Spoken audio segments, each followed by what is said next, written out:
Cameroon, and here's my story. It all started for me 25 years ago. On this fateful day, my mom had assigned me a chore. I was supposed to go out to a corn mill and grind corn. And this is something that I had done several times in my life before, so it was just something that was routine to me. Then I went on this fateful day, and something that I typically do when I go out to do this exercise was that the corn was wet.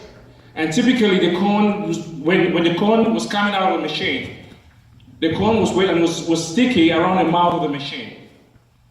So on this fateful day, like the other days that I always did the same thing that I did on that day, I stuck my left hand, onto that machine to kind of pull out some of the residue around the mouth of the machine. Unfortunately for me on that day, the operator, the guy who was operating the machine, did not see me.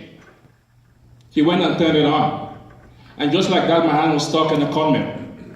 I felt my hand being pulled up on the corn mill, and I saw my life just going away at the age of 11. And somehow that machine turned off. I was able to pull out my hand. Unfortunately, pulling out my hand, I lost some of my fingers on my left hand. I was devastated at 11 years old. I thought life was over for me. I saw my mom, and she was even worse than I was. My mom was dying. I ended up in the hospital for 3 weeks.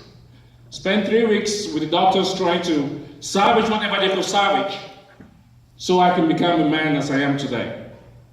I remember those days when my mom would be by my bedside, just trying to imagine how I can grab something like I am doing today. And every time I saw her do that, I almost passed out. But one day, a friend of ours came to us with a book that changed my life. The title of the book was Tough Times Never Last, but Tough People Do. The author of the book is a famous reverend here in California, Dr. Robert Schuller. And when I read that book, it gave me hope. It gave me hope to realize that in spite of all that had happened to me, I had the chance to determine what my future was going to be. And I wouldn't be naive to you and lie to you that even though the book gave me hope, I still had some doubts. And I had to do certain things in my life to make sure that, to test these doubts, to find out if truly I can be the person that I want to be.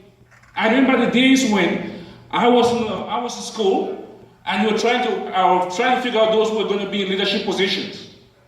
And I said, you know what, I'm going to try to see if I can be in a leadership position as well, in spite of the situation that I had. And when we were asking for pictures to find out, so they can actually identify the people who are actually running, I gave them the picture of myself with my hand all wrapped up. I wanted everyone to see it.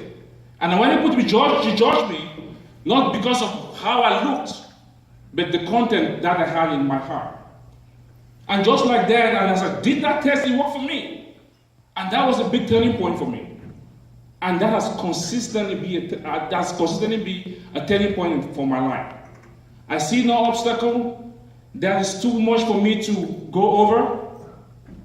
I came here when I was 17 years old. In spite of all the odds as well, I stand here today. I'm very proud to say I've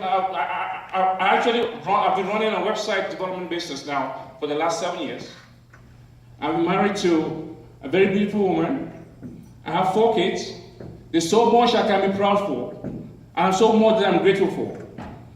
And the thing that I want to share with you guys today, and the same thing that I learned during my very tough times, that even when things are tough, when everything seems impossible, I want you all to realize that as tough men as we are here today, tough times will never last. But as tough men, we will. So I will end here by saying, grab life big, grab life big, grab life big, grab life big, grab life big, go!